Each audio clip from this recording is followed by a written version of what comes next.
நடிகை திரிஷா தாவேக்கால இணைய போறாங்க அப்படிங்கிற செய்திகள் தான் இணையதளத்துல பயங்கரமா கசிந்து வருது. டிவோர்ஸ்க்கு பின்னாடி இருக்கிற காரணம் என்னன்னு கேட்டீங்கன்னா, 2021ஆம் ஆண்டு 2 பேருக்கு பிரிவினை ஆகிருக்கு. இவங்க நடிகையோட இருந்திருக்கிறாங்க. எங்களை பொது இடத்துல சேர்த்துக்கலாம். ஆனா அவங்கள வெளிநாடு வரை கூட்டிட்டு போறாங்க அப்படின்னு ஒரு செய்தி வந்துச்சு அப்படின்னு நம்ம எல்லாருக்குமே தெரியும்.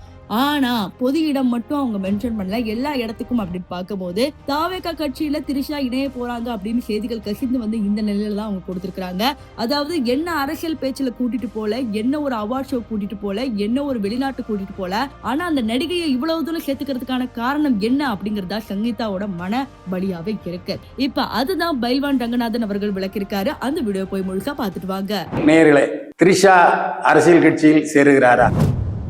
திரிஷா இதனுடைய தந்தை ஆந்திரா கிளப்ல மேனேஜராக பணியாற்றியவர். திரிஷாவுடைய அம்மா ரொம்ப அழகானவர். ஏனென்றால் திரிஷாவுடைய தாயும் தந்தையும் ஐயர், பிராமண வகுப்பை சேர்ந்தவர்கள்.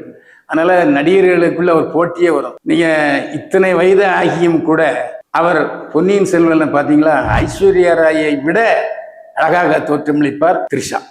ஏன்னா ஐஸ்வர்யா ராய் குழந்தைக்கு தாயாகிவிட்டார். திரிஷாவுக்கு இன்னும் திருமணமாகவில்லை. விஜயுடன் ஜோடியாக நடித்தார். விஜயுடன் லிப்லாக் சீன்ல கூட நடிச்சாரு. விஜயுடன் நடிக்கும்போது எனக்கு ஒரு புதிய வைப்ரேஷன் வருகிறது என்று பெருமைப்பட்டுக் கொள்வார் திரிஷா. திரிஷா 2 பேருடன் தான் லிப்லாக் கொடுத்திருக்கிறார். திரிஷா முதலில் லிப்லாக்கை பெற்றவர் சிம்பு என்கிற சிலம்பரசன். அடுத்து லிப்லாக் காட்சியில் நடித்தவர் விஜய். சமீபத்தில் திரிஷா விஜயின் தமிழக வெற்றி கழகத்திலே சேரப்போகிறார், தமிழக வெற்றி கழகத்தின் கொள்கை பரப்பு செயலாளர் ஆக போகிறார் என்றெல்லாம் பலர் கயிறு திரித்துக் கொண்டிருந்தார்கள், உருட்டி கொண்டிருந்தார்கள். அது காரணமும் இல்லாமல் இல்லை. ஏனென்றால் கோவாவிலே நடந்த கீர்த்தி சுரேஷ் திருமணத்துக்கு தனி விமானத்திலே திரிஷாவை அழைத்து கொண்டு பறந்தார் விஜய். அது மட்டுமல்ல, சமீபத்தில் கீர்த்தி சுரேஷின் தலைப்பொங்கலுக்கு திருவனந்தபுரம் வரை சென்று கொண்டாடி விட்டு வந்தார் விஜய்.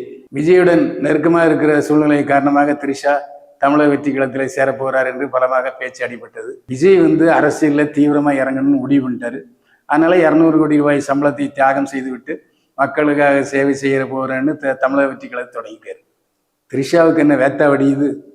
திரிஷா இன்றைக்கு எல்லோருடனும் நடித்து இன்னமும் இளமை குறையாத நடிகையா இருக்கிறார் திரிஷா. அவர் எதுக்கு அரசியலுக்கு போகணும்?